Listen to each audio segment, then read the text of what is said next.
estejam no teu coração. Bendito seja Deus pelo dom da tua vida, por você estar aqui mais uma manhã nessa Lexia Divina, desfrutando desses degraus espirituais que o Senhor nos oferece, essas armas espirituais que o Senhor nos dá para combatermos o inimigo e para mantermos firme a nossa fé, mantermos firme a nossa fidelidade no Senhor. Bendito seja Deus que nos dá essas armas e bendito seja Deus pelo dom da tua vida, querido, que dispõe-se agora, nesta manhã, para rezar um pouquinho comigo, para entrar em intimidade com o Senhor junto comigo. Meu nome é Érico Damada, sou do grupo de oração Arca da Aliança aqui da Forania São Sebastião de Sabará, e é uma alegria desfrutar deste momento junto com você, meu querido irmão. Mesmo distantes fisicamente, sinta-se agora abraçado espiritualmente por mim.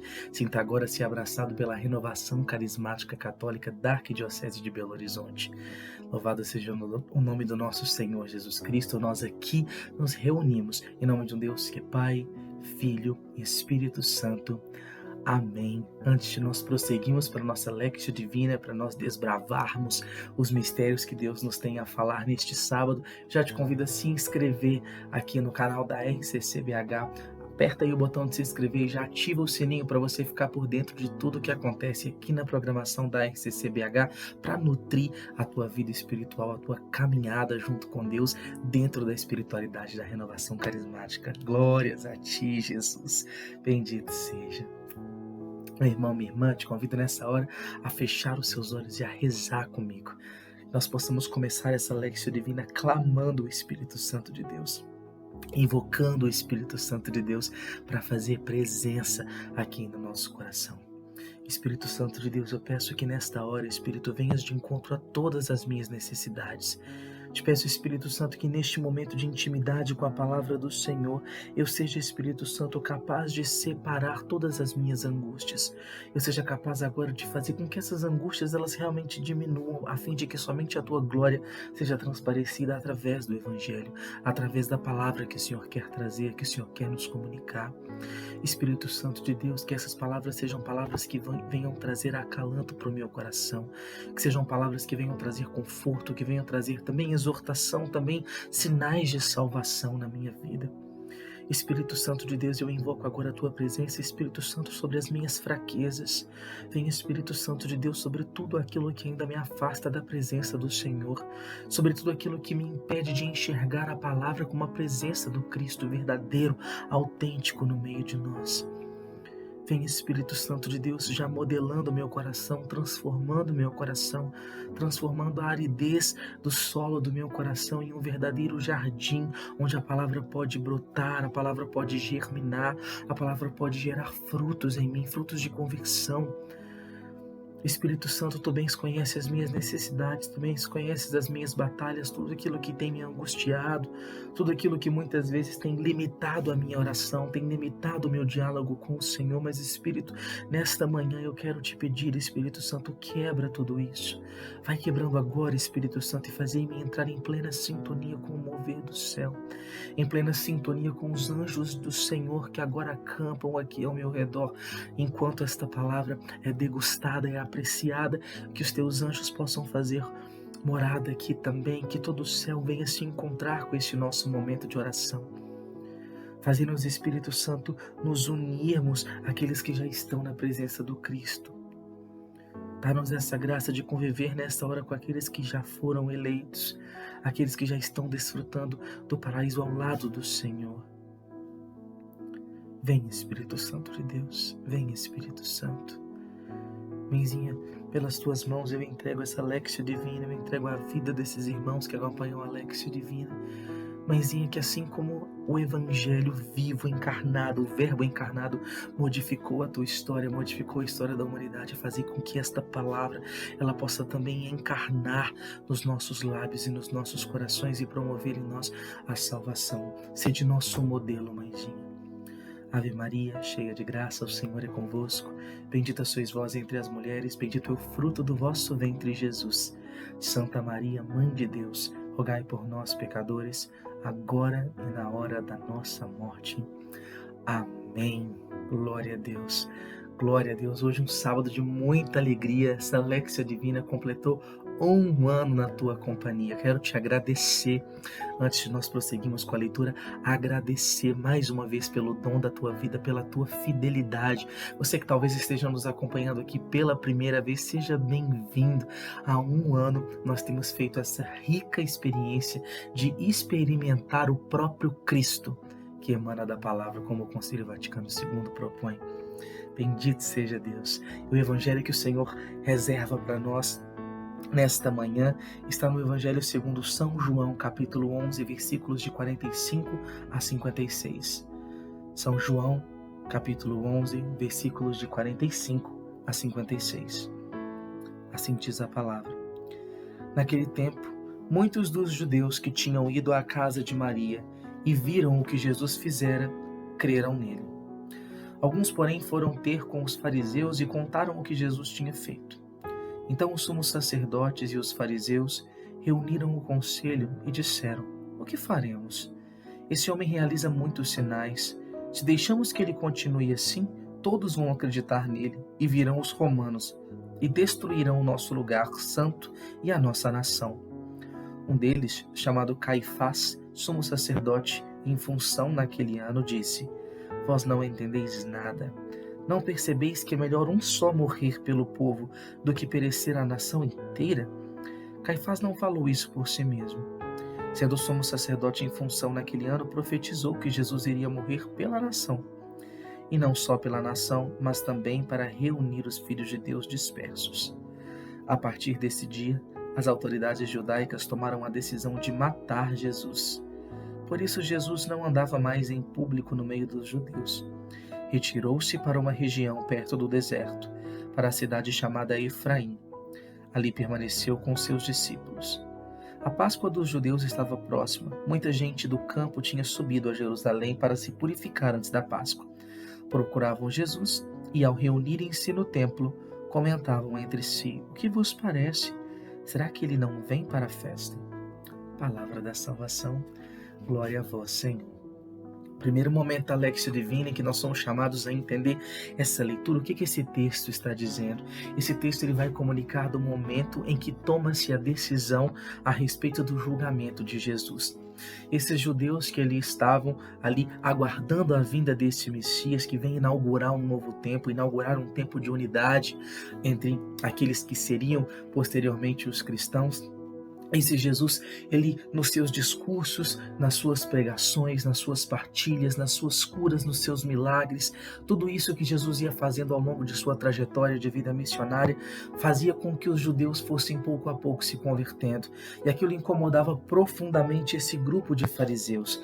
Esse grupo de fariseus que estava acostumado ali, enquanto doutores da lei, estavam acostumados a pela ordem, a zelar pelo próprio conforto, a zelar pelas leis que eles decoravam, que memorizavam, mas não faziam questão de seguir, a zelar pela vida hipócrita que viviam e a maneira como conseguiam submeter os demais àqueles ensinamentos de uma forma completamente desprendida de amor, completamente desprovida de amor, mas somente repleta de julgamento, repleta de castigo, repleta de palavras pesadas, como a hipocrisia farisaica já bem conhecida por nós, ela vem propor. Esses fariseus ficavam então incomodados com a maneira como Jesus se posicionava e com medo de que acontecesse ali toda uma conversão em massa daquelas pessoas, já atentos a isso, aquele conselho se reúne e aí Caifás, ele vem se manifestar aqui nesse evangelho. Caifás vem se manifestar dizendo que é melhor que um só morra pelo povo ao invés de perecer uma nação inteira.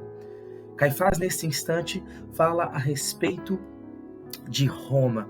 Ele fala a respeito dessa interferência de Roma de repente naquela nação, como se toda aquela nação fosse ser destruída por causa de Jesus, por causa do que Jesus anunciava, tendo em vista que o Império Romano não havia então adotado uma religião oficial. Então havia esse medo da perseguição, havia esse medo da represália por parte dos fariseus e com receio de perderem todo esse comodismo, todo esse conforto que a religião promovia para eles.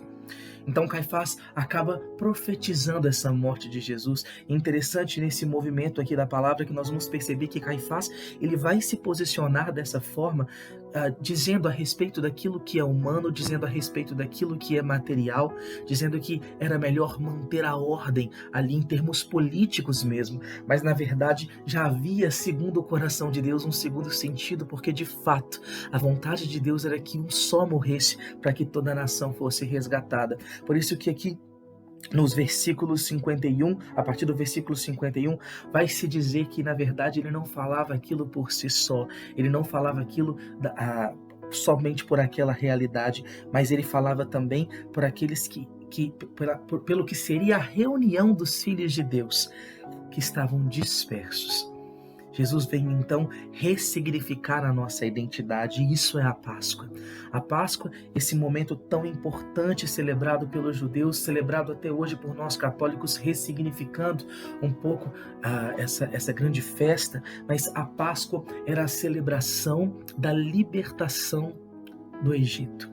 A celebração da libertação dos hebreus que, enfim, depois da última praga foram libertos então pelo faraó Ramsés. Eles foram libertos ali graças à intervenção de Moisés, que foi esse grande mediador de Deus para aquele povo que ali estava. O povo então celebrava, os hebreus, eles que herdaram essa fé, continuavam celebrando a Páscoa, e mais uma vez a Páscoa que vai se configurar, a Páscoa vai se aproximar. Por isso a cidade está cheia, por isso Jerusalém está cheia. As pessoas subiram para Jerusalém para celebrar a Páscoa.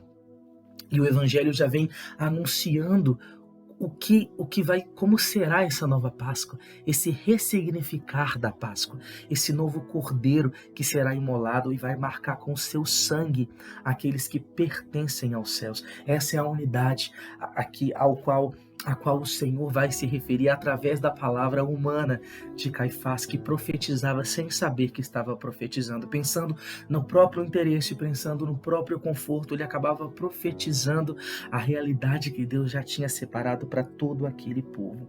Uma nova Páscoa, um novo marcar das ombreiras, das portas, no nosso caso da fronte ali daquele povo, e também nossa fronte com o sangue de Jesus. No segundo momento, nós somos então chamados a compreender o que esse texto nos comunica, o que esse texto diz para mim. Esse texto vem fortemente me falar a respeito do egoísmo, me falar a respeito do medo que se tem a partir dos grandes sinais. Muitas vezes nós, assim como o Caifás, podemos até chegar a nos comportar de maneira a limitar essa graça de Deus. Caifás fica então meio que aliviado no instante em que ele decide participar desse processo de condenação de Jesus. Muitas vezes nós acabamos de maneira indireta fazendo isso também. O Senhor me incomodava muito isso no coração. O Senhor me incomodava dizendo que muitas vezes, assim como o Caifás, eu também fui um agente limitador. Fui um agente limitador dessa graça. Ao invés de disseminar essa graça, ao invés de fazer essa graça se universalizar, muitas vezes eu posso ter escolhido a retenção dessa graça. E o Senhor pede para mim que eu comunique essa graça. O Senhor pede para mim que eu abra o meu coração para essa graça e que, assim como Jesus, eu esteja disposto ao deserto quando for necessário, que eu esteja disposto ao escondimento quando necessário, mas também seja revestido da coragem quando chegar o momento do martírio, quando chegar o momento em que vai ser difícil anunciar, em que vai ser difícil falar da boa nova, falar do reino, mas eu não devo me calar. Eu não devo me omitir, eu não devo fazer escolhas confortáveis como fez Caifás, mas devo assumir a missão que o Senhor me dá, que é a missão de fazer parte de um povo que outrora estava disperso, mas pela graça do Cristo é um povo que se reúne. Somos eu, é você, meu querido, que me acompanha aqui, que acompanha essa Lexia Divina diariamente. Somos nós os responsáveis por propagarmos o reino. Não sejamos como Caifás e façamos a escolha por reter a graça, para ficarmos no conforto, mas assumamos o desconfortável, assumamos o deserto, assumamos o sacrifício que essa quaresma nos pede, e ela vem aí se encerrando para já adentrarmos na nossa semana maior, mas façamos esse movimento de mortificação da carne para que quando o momento chegar, o nosso espírito esteja preparado para não se calar e constantemente anunciar. Senhor, nesse terceiro momento eu quero te pedir, Senhor, essa coragem que o Senhor pede, essa postura diferente da postura de Caifás, não uma postura retentora da graça, mas uma postura que dispersa a graça, uma postura que de fato age como o Papa nos pede enquanto renovação carismática para sermos corrente de graça. Espírito Santo, dá-nos a coragem necessária para que nós o façamos. Dá-nos a coragem, Espírito Santo, para que nós não façamos escolhas confortáveis, mas façamos as escolhas necessárias. Assim como Jesus precisou voltar ali, se recolher, Senhor, assim também eu desejo, Deus, me recolher quando for necessário para me fortalecer pela graça do Teu Espírito, para que quando chegue o momento, Deus, eu tenha condição de fato de anunciar o reino sem temor, anunciar o reino, Senhor Jesus, sem temor algum, sem medo e inteiramente dependente de Ti, Senhor.